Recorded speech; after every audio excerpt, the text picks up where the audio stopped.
Remember the last year, nagkaroon ng controversy, di ba? When they passed the cybercrime law, di ba?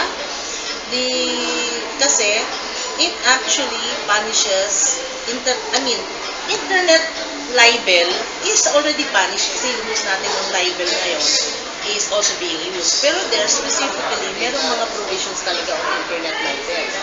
No? Although yan, naka-TRO ngayon, so this case is Supreme Court.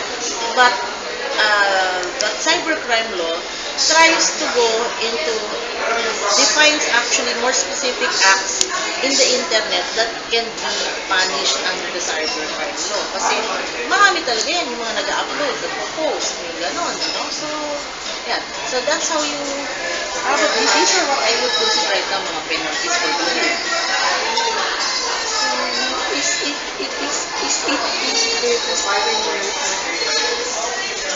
Yes, it will be, it can be. For instance, in the case of libels, di ba?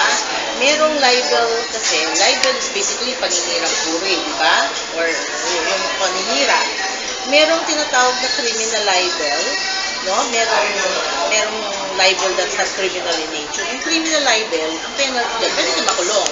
That is the only difference between an ordinary libel and criminal libel. But then, it has to be punished under the penal code. No?